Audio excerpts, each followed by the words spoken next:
Yes. We didn't see a significant reduction on the cost of feed. Maybe they will explain to us whatever it is.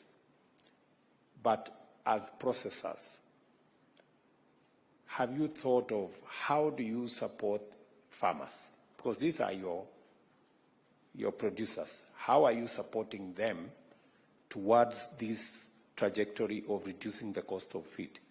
Is there something processors can also do to support the farmers to produce at a lower cost? Thank you, Your Excellency. Actually, the main issue on feed is fodder, not actually the concentrates. And that's why I said land is very key in this, because if a professional or professionals are given land, it is very easy to plant fodder. And with the fodder, already 70% of the game is done. Then concentrates top up the game. So it is, we have been discussing among ourselves, and even we have been asking ourselves, what can we do to have these guys who want to go commercial on production? Because for sure, with one cow, breaking even is very difficult. Even if we pay 70 or 100, it may not work out. But if you have somebody who is willing to do 10 cows, 100 cows, 1,000 cows, would we even be willing to sign contracts of taking all this milk so that we support and they are assured there is really market for the business? So we have been engaging. I remember we were also called by the PS, and it was the same question, because during the dry spell, there is no milk, we struggle, we fight among ourselves. When we are going to the peak, like now, the El Nino, nobody wants to go at that high place, and somehow we behave like we are not professionals. We would like to have it organized and then smooth, and would be more than willing to take the milk and make sure that the farmer makes his money. So, as we put the milk infrastructure, yes, sir, it's possible as part of making sure that somebody invests. When yes, somebody invests only when they are sure, yes, that there will be an off-taker. True, sir. And the price is already agreed. True. At the moment, it is the processor who decides. And just by stroke of a pen, they say, from next week, we are paying 45. And there is nobody to ask the processor. So where does that leave all the investment we have made? So are you saying that the processors are willing to step up and sign a contract? Yes, I can say. So that when the farmers or whoever invests, yes, sir, they know they have a price for a whole year, yes, at sir, the very least. Yes. Or, I mean, for an agreed number of, length of time for yes, them to make the necessary investment. I am saying that, sir, and I know there are some of us are doing, like biofunds. I know they contract farmers, and we under discussion even with the LATO and most of us, and we are more than willing to do that, so long as we are able now to see clearly. You see, the investor only wants to be sure that his investment is going to give return, whether at the farm level or the processor. So if you look at it as a whole complete chain, then there will be space for everyone. And the most important thing is the margin. Once everybody has his own margin, the prices are not relevant anymore. And I think we are more than willing to do that, sir. So finally. Yes, sir. No, second before final. Yes. The contracting addresses price. Yes, sir. But we are still saddled with the challenge of cost of production at the bottom of the pyramid. You know, you can never have enough public land, yes, to give to everybody. Yes. As processors, yes, sir, have you thought of, because you're concerned about farmers, have you thought of how do you support the farmers that bring milk to you? Yes, sir. How do you support them with feed, either negotiating for them? Because it's difficult for a farmer, individual farmer, with even if you have 100 cows. Yes, sir. It's difficult for an individual farmer to negotiate Yes, sir. for any meaningful supply of affordable feed. Is it a possibility that processors can also work with farmers and finding the people or companies that can support the low-cost feed so that we can reduce the cost of production? Is it something that you think we can structure? We can bring government on board, but we must also bring processors on board to see how do we have a public and private partnership in terms of producing high quality but affordable feed.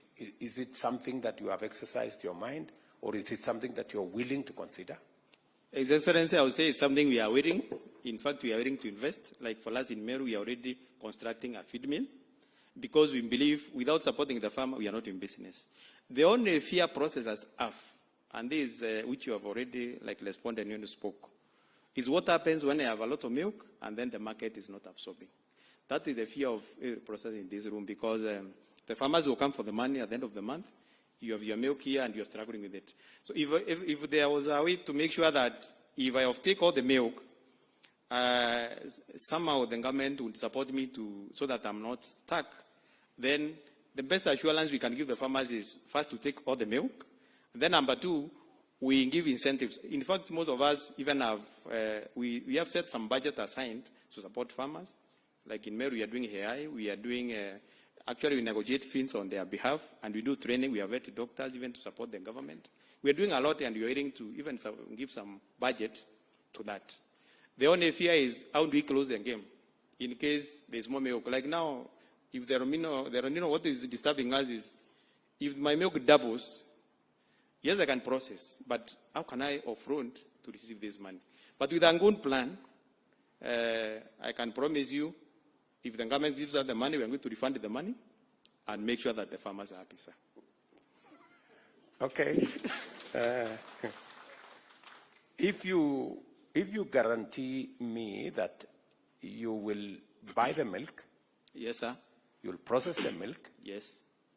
You will. I'm saying the excess milk. Yes, sir. And you will finally refund the money, offload whatever it is, and pay me back my money. Yes, sir. Then we have a deal. I want to agree. And can the processor stand if you want to confirm to the president we're going to do that, so that I'm not alone? His Excellency, we are going to do exactly that. Okay. Thank you very much. Sit down. We will work out a formula. Thank you, sir. Yeah, so that whoever we give that, they must first demonstrate to us they went to use the money to pay farmers. Yes. They did not use the money to go and do other things. True, sir. And that they will sort us out. Now, the other thing that I finally want to ask from you is the costs around processing. Yes. They look, to me, you seem to be running a very inefficient system, because if just 2 items already cost 34 shillings, or did you say 30 what? I said that 34. That is packaging. Packaging material, 17. Yes. Yes. So the others is electricity and other cleaning chemicals. So on this subject of packaging material, because I had the same conversation with our tea people. Yes, sir. This packaging material, why is it that expensive? And why do we have to import? Isn't it something that we can manufacture locally? And isn't it something that, what is the issue? Currently, all packaging material is important, and there is duty, there is the dollar issue, and that's why it is like that. I think that's something we can look at the numbers and then we see. But I don't think we don't have a factory here doing packaging. They import. What they do is maybe putting the logos and printing, but everything comes from out. But maybe the government can look at, see how it can help us, sort us there, and then we we leave some money for the farmers and also for other use. Because you are people in that industry, Yes, sir. do you have any suggestions to us?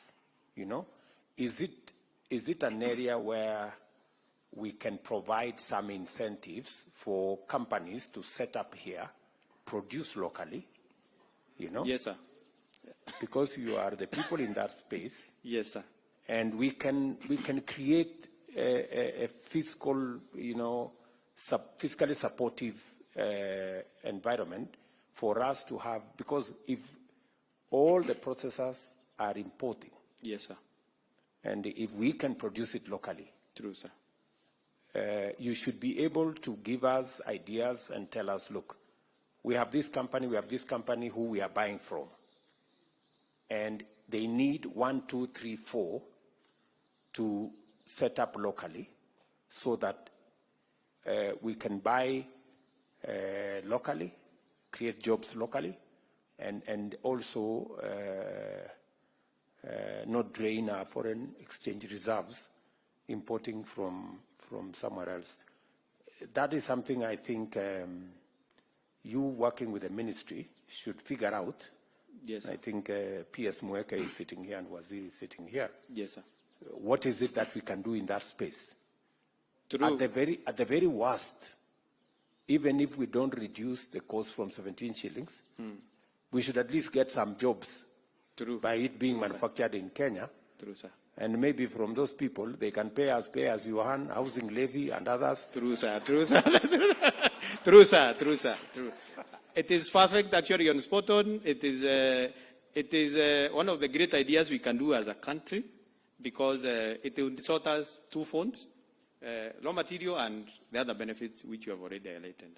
And those manufacturers are waiting. I've spoken to 2, and they are waiting, but we need to look at our levies and the incentives we give them. David, can you pick that up with them? Let us, we can engage the people who are willing to invest locally and see how we can take it forward. Yeah? And, Thank you, sir. Susan here says she will give land for free. Thank you, sir. Thank you very much. Yeah. Okay, I think those are the 4 items. Explain to me why you're saying powder is 716, the one we produce, and it's 400 Yes. globally. It is 760 because of this expensive milk which we start off. In Uganda, milk is 22 shillings as we speak. Here now it is 50. So even when you go on and pack, you still have the same disparity. So that's why we are saying there's an issue at the source which we have to fix. Once we fix that, even powder will come to the international, and we are going to export, and it will not require any protection, sir. We have so much milk. Accommodate me to answer all this. Yes, sir. Yes, sir. We That's have, why we, I came. we have so much milk in the other market Yes, sir. that is not processed. Yes, sir. Yeah, and quite a bit of it goes to waste. And we could get much more revenue if we got that milk and used it to produce value-added products, yogurt and the rest of them, cheese and blah, blah. Yes. But there is a problem of quality. Do you, as the industry, think quality is a problem? Do you think the payment structure should continue to be in terms of quantity, or do you think we should up it to also to be about the quality of milk? And is there anything processors can do to make sure that we have good quality milk into our system that gives us more opportunity to have value-added products? Thank you, sir. Quality is a key item to us, and for sure we are looking for it from right, left, center. But as a processor who has very many farmers, especially in Meru, I have 110,000 farmers who bring milk to me. My major issue is this farmer of 2 liters, because he has already a problem of production, So before you even understands the mathematics and the quality, you have to struggle with them. And that's what will be sorted by having, bringing on board now the commercial producers on the science of the small scale ones. Because somebody is not a professional, you're trying just to engage, maybe he's a teacher elsewhere, he comes to deal with the cow in the evening or during weekends. So even looking for him to have a sit down to discuss quality is always a struggle. Number two, as you move from home to home, picking 2 liters, quality becomes compromised. Vis-a-vis a situation where we could have several animals together and then they are producing and milk is going to the tank. In Meru, what we are trying to do to sort this issue, we have an idea we are trying to bring up, which is called communal grazing, the way the Maasais do, whereby we can tell these farmers, bring these cows together, let them not disturb you and produce 2 liters. Bring them to me, I'll employ a vet, give me your land, we plant, and then this cow produces 30 liters, I'll take 2 or 3 liters for management, and then you also in profit. So there's something we are calling cow bonding, they are calling it bonding in Meru.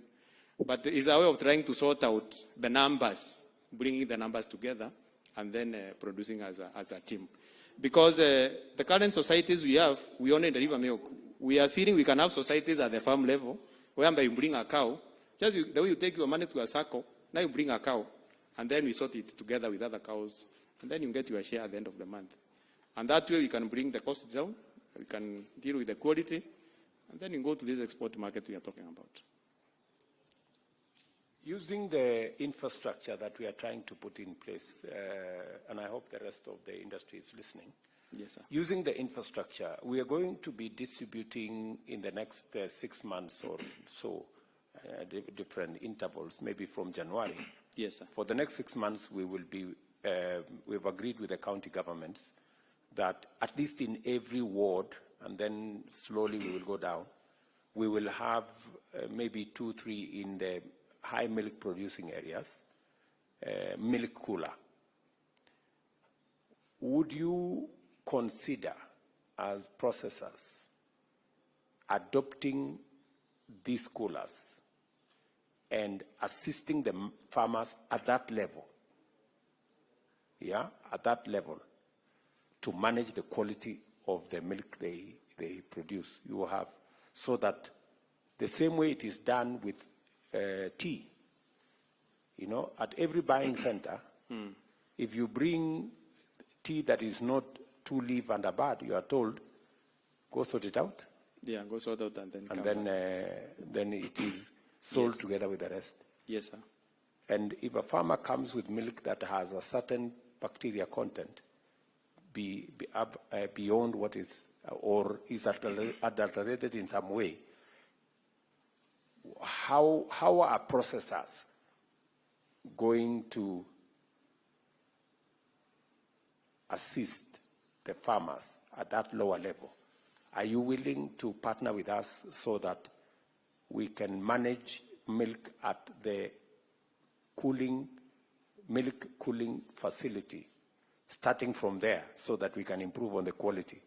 And if you have milk that is of a higher quality, that gives you a better opportunity to have value-added products, that may mitigate the 50 shillings you're paying by making sure that you can sell the final products for a much more premium price. Or what? I mean, we need to look at this from all different angles. And then maybe answer that first. Thank you, sir. Let me say, we are not even willing to only own, adopt, but we're even willing to buy more. Like tomorrow, we are launching one with the governor in Meru, whereby the county bought a cooler of 20,000. We did the construction, and we are owning it. Immediately it is launched, we are going to put milk, and that's all. The only challenge you have had before is where, and sorry, my colleagues in the politics, because the MPs and the leaders, and an issue with the location, where they want it put, and where as a businessman now we want it put, are not ending up. So that's why we're having some coolers which are idle, yet I'm picking warm milk. I can't use it because it's not helping me in terms of logistic and the cost involved. So if you involve the processors, sir, to locate the coolers, I can guarantee you 100% usage of the coolers. Yes, sir. So I think, Waziri, you are hearing what they are saying.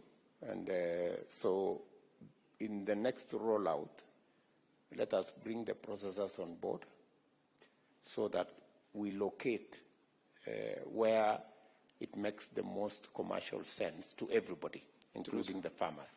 And I think we should involve the farmers also in that exercise, so that we find the best, the most suitable location for locating these facilities. There was one final question I wanted to know, and I hope my people here are taking notes so that we can go back and synthesize what we are saying. I know you have said that you are willing to partner with us. Yes, sir. But as you can see, we are the ones investing in your business. True, sir. You know, we are investing in your business. All these cold chain facility, we have no processor ourselves. It's you who have the processors. This should actually be your investment. You should be the ones investing in the whole chain, but we are supporting. True, sir. So what is your contribution? Because but we are also you, sir. We are also your children. We are part of this country, and the work we are doing, we are supporting in many ways. We are employing people. We are paying taxes, PS1, all those, just to make sure that this country of ours is moving forward the way you are just pushing. All right, I'm very happy. The latter gentleman. Thank you very much for your candid answers.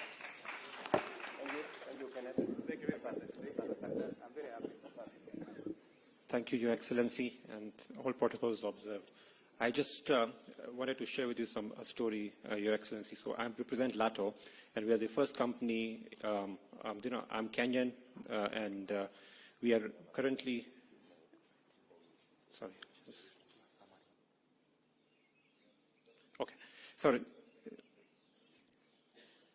Your Excellency, we are currently present in 15 countries exporting from Uganda, and we've also now invested in Kenya. So we just wanted to share you the journey of how we made it successful in Uganda and how we can also make it successful in Kenya, right? So you touched on the right points about how do we help the farmers, the small-scale farmers. Some of the things that we've been doing is the biggest issue that the farmer has is money. A lot of training can be done for the farmers. They all know what needs to be done. They need to feed the cow. They need feed. They know that the weather is very predictable, but nobody's storing silage for the dry weather. So when it comes to smallholder farmers, the thing that we need to do the most is actually how do we provide affordable finance to the farmers at realistic interest rates so that they can invest for silage and for the cows to manage the seasonality, which is the biggest issue on the farms. The second issue that we work with farms is now we've started growing maize of our own, and with better, because when it comes to what you mentioned, that other people are growing maize and they're trying to sell to dairy farmers, there's always a margin that the other person wants to make. But if a processor is the one who grows the maize, he can always make it up in the milk business. So there's more incentive if a processor is directly involved in the growing of fodder and silage, because that's when we can always balance off the upside in the milk profits with that. The third thing is regarding exports. I think people need to kind of realize about how milk is exported, right? So milk can either be exported in liquid form or in powder form. Liquid can only go to your immediate neighbor, right? And if you look at the immediate neighbors that we have of Kenya, they're not really drinking a lot of liquid milk. So effectively, if Kenya wants to have a meaningful export of milk, it has to be in the form of either cheese or in the form of powder. Now, these are the only two products which can then travel distances, whether we're talking of West Africa, Algeria, and so on. Now, when you go to these markets, it's very difficult to just trade it purely. So for example, if I'm a producer in Kenya and I produce a bag of powder, the customer in Congo has options of buying from New Zealand and from Kenya. Why will he buy the Kenyan one, right? And so effectively what tends to happen is you start getting an African discount, right? And that further puts pressure on the cost that you need to get to sell in those markets. Now, generally what happens with companies such that have done it successfully globally is that not only do they have production in Kenya, but they go and set up distribution in these markets. That's what we've done as Lato. So all these 15 countries we sell to, not only do we just dump the products there, but we also go and build a brand there and invest in marketing so that you link the farmer to the end consumer. If the minute you have intermediaries in the channel, you will not be competitive. It's more like the fuel business, where the petrol stations they own the petrol station and they also own the oil that they're producing. So the issue of if Kenya wants to become an exporter of powder, then it has to fix cost of production. They've discussed here numbers of we are at 760 and Uganda is at 500 and something, and globally. So globally, the price of powder has averaged $4,000 a ton. So for us to even get to, right now it's at $2,500 because of the oversupply, but 10-year average is $4,000 a ton. So if we look at $4,000 a ton, we would need prices in the range between of 30 and 40 shillings for you to even do a powder business. And if you want to get to that price point, you need to remove intermediaries for the farmer. Because the minute we have so many suppliers supplying the farmer, then the cost will always go up. And the only way you can do that is that if the farmer starts doing majority of the inputs on farm. Now, globally, there are 3 or 4 countries which control more than 60% of global exports. These are Ireland, New Zealand, and basically what they have is that 90% of the farming is pasture-based. So if we promote our farmers to go more intensive, we are going to breach that 35 shilling cost of production. We need to teach our farmers to go less intensive. That's what's happening in Uganda. They don't have any supplementary feed. There is no concentrate. There is no animal feed. They only feed the cow what's available in the shamba. So effectively, if we want the dairy sector to grow, the growth has to be sustainable. If we're going to grow it at paying 50 shillings and buying external fodder and external concentrates, it's not sustainable. The other issue which we've had in the market, Your Excellency, is that malnutrition is a big issue in the region. 30% of our children are stunted. Milk is the solution. They're saying the population of East Africa is going to double in the next 10 years. 30% of that children, if they're going to be stunted, what are we growing? What are we bringing into this, to this world? And milk is the solution for it. So milk consumption is important that we encourage milk consumption. But the challenge we're facing right now is that as we increase the price, like with the minimum pricing of milk going up, most of the processors' sales have gone down in the past 2 years. So increasing the price to support the farmer is not sustainable because the consumer, on the other hand, who are 50 million versus the 5 million, are now reducing milk, and then malnutrition is going up. So at the end of the day, everything comes back down to productivity and the cost of the farm. Now, so I think we've spoken a lot of things here. If we want effects from the milk, it has to go, the milk price has to start coming down, and the farmer's cost has to start coming down.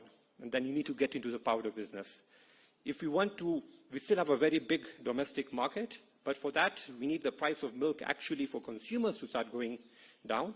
And then we've got certain products like, fermented products, mala and yogurts and flavored milk. I sell both in Uganda and Kenya.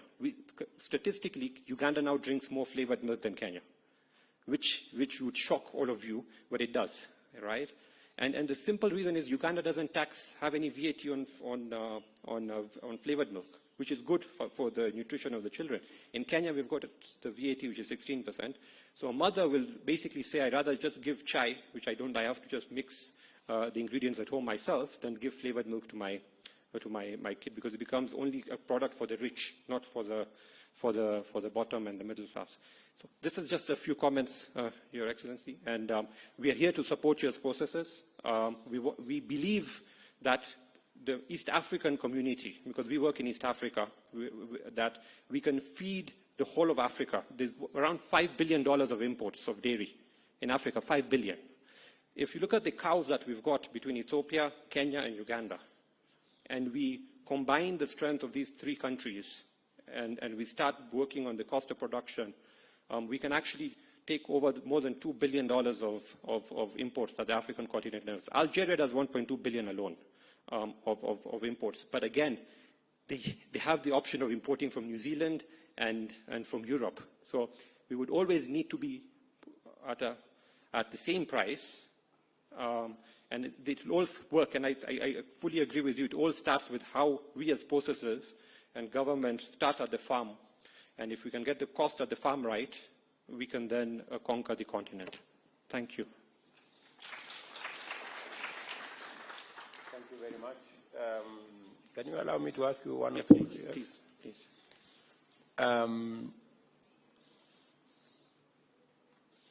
So, of course, you know where we are. 84% of Kenya is arid and semi-arid. So pasture is a challenge, you know.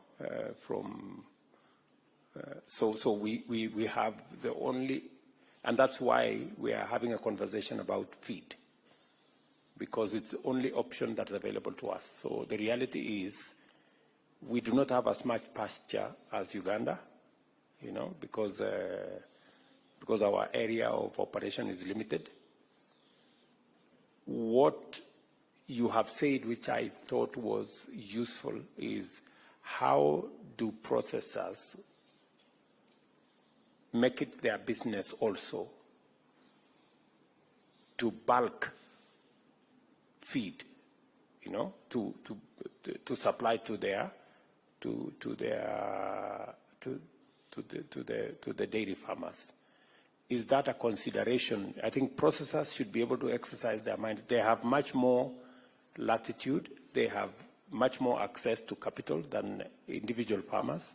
The farmer of 1 acre, 2 cows, 3 cows, doesn't have the kind of muscle that you can master. The same way we are investing in milk cool chain facility. Is it possible for processors to consider also investing in the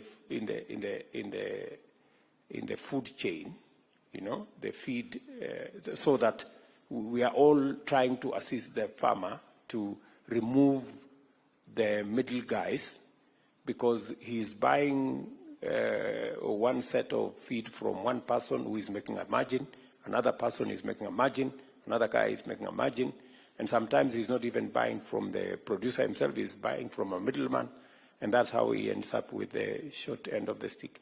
Is it the case that even processors can also consider how they can work with farmers? I think the same thing Kenneth was saying, that in Meru, they are thinking of running a feed mill to see how they can support their farmers. Is that something worth considering? It actually works globally that way in many countries, and we would be doing the same in Kenya as we're ramping up our collection centers. So the coolers that you're giving us, they normally come, you need to build a building around it. And the idea now is that how do you convert the coolers to become shops so that it is a two-way traffic rather than just one-way traffic. And so effectively the coolers then would have feed and inputs that then the farmers can batter against the milk, and then processors would then take the responsibility for providing those inputs at a lower price. That's what works globally, and that's what we would suggest we implement in Kenya as well. As we get the coolers from government, we manage and provide feed and other items at cost, sometimes even with a subsidy. Because at the end of the day, if you know that you're going to make back the money on the volume, then subsidies are not a challenge for business people. I think that should have been an occasion for the processors to stand again, to agree that they will they will support the farmers with the feed, you know.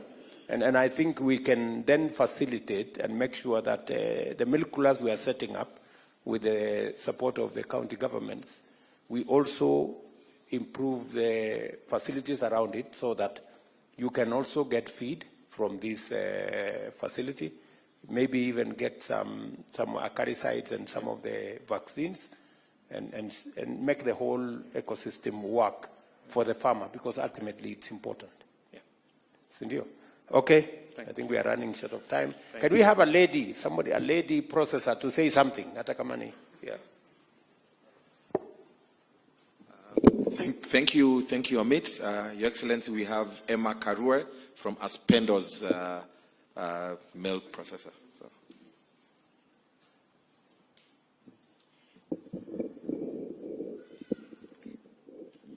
Good afternoon, Your Excellency, our governors, CS and PS. Good afternoon. My name is Emma Karue from Aspendo's Dairy, and I'm here to present some interventions on behalf of the dairy sector, which can stimulate the industry. First of all, thank you very much for these wonderful sessions and for including processors.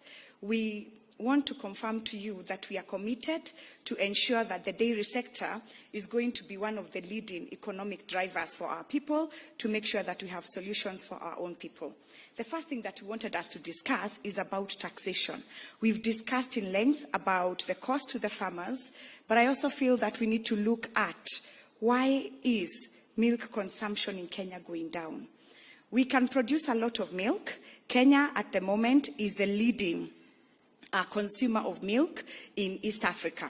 We find milk from Uganda is coming to Kenya. Everybody's trying to come to Kenya. But our consumption, per capita consumption in Kenya, has gone down by 30%. So our proposal is we consider looking at fiscal measures that can reduce the consumption, the cost of production for the processor. The first one is taxation on packaging materials. It's very expensive. Can we look at reducing the tax on packaging materials? Can we consider that? Can we consider the taxation that we have when we are bringing equipment from outside the country? At the moment, all the equipment from the dairy sector have to come from outside the country. We find the tax regimes very expensive, and we can consider zero rating that. The second one, we've discussed at length about the El Nino that's coming up and how we can assimilate the milk. Our proposal is the establishment of a dairy fund that would be able to cushion our dairy farmers. Yes, we are willing to take the milk, but for now, the consumption per consumer is very low. So as my colleague, Mr. Gitonga, commented to you, we might take the milk and we are not able to sell the milk out. Are we able to convert that milk into milk powder? And is that milk available to private processors for us to be able to do that? That may be done by the local processors. At the moment, we only have 2 who have the capacity for milk powder. We can look at that in terms of El Nino, because it's a short-term thing that we need to look at quickly. The second thing, we want to thank you, Your Excellency, for including the private sector on the allocation of coolers. This is the first time. It's never happened before. So we want to commit to you as private sector that the coolers that are allocated to the private sector, we are going to ensure that they make the lives of our farmers easier, so that farmers do not need to wake up at night, late at night, to take their milk to the collection sector.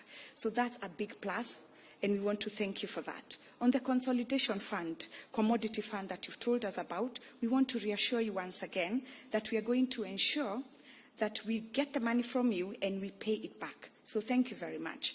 And what that is going to do is going to assist us to purchase milk products and make sure that we can store that and sell it at a later date. We also want to thank you for the measures that you've put in place to protect our industry. The truth is, I don't know that the processors have said that, our milk is very expensive. We cannot compete with Uganda. We cannot compete with milk coming from outside the country. We start at an unfair level playing ground. Uganda will purchase milk at 25 shillings. We are purchasing milk in Muranga for 50 shillings at the moment. So once we purchase that and process it and take it to the market, we are not able to effectively control that. So we believe that with the measures that you're putting in place, especially on animal feeds, if the cost of production can go down for the farmer and the cost of production goes down for the processors, then that is the recipe that is going to stimulate the dairy sector. So we thank you for that. Now, the second thing that we wanted to talk about is export market. We thank you so much, because one of the biggest issues that Kenya is not able to export our milk is phytosanitary measures. The coolers are going to increase the quality of our milk because the bacterial load of our milk is going to go down. So with that coming up, we are looking at maybe in about a year or two, we should be able to export our milk outside. Now we have non-tariff barriers that sometimes are imposed by other countries, and we find that we have milk, but we are not able to export it outside the country. On top of that, if we can reduce the cost to below the ground, to below the global market, then we should be able to sell our milk outside the country. So we are also requesting for an establishment of a dairy fund and a 1.5 billion through the Kenya Dairy Board to be able to assist in mopping up of the milk. Thank you very much. Thank you. Thank you. So can we have a summary of this? Thank you very much, Madam Karwe. I think we need a summary of this in the interest of time. And maybe I could help try and come up with a summary. Okay, you can relax. So I think this is a very good conversation. I know we haven't quite taken this conversation to an outcome. We have brought all the ideas together. And having this conversation confirms to me that we have all the knowledge and expertise that can help us sort out the challenges we have in this industry so that we can achieve our intention as a country of using the dairy sector to drive our economy, create jobs, increase incomes, and also enhance our revenue. What I'm thinking is we therefore need a final meeting. David, I think you need to facilitate with the minister a final meeting on what is it that government will do and what is it that processors will do. The aim being we reduce the cost of production. We support the farmers to reduce the cost of production so that they can make a better margin, but also open up opportunities for us to get more value from our milk by making sure that we have good quality milk that then can go into products that are added value, that gives us more revenue to both the processors and to the country, and also give us the opportunity to tap into the $2 billion market, the good gentleman said there, of exports that come into our continent. If we have to access, and we should, because if we are the highest producer of milk in the continent, we should claim the biggest share of the continental market. So how do we achieve that with our current setup? We are not a very cheap producing country, but we can compensate that by making our milk to be high quality. Yeah, we can compensate that. If we make it to be high quality, then we can make high quality products, and we can make more high value added products, and then we can access the bigger continental market. So we need a balance of where we are and where we need to go. So can I then ask Waziri that you provide the leadership for us to put this together? Maybe I can give you a week, 2 weeks to sit down with these processors, because I want a 10-point implementation plan,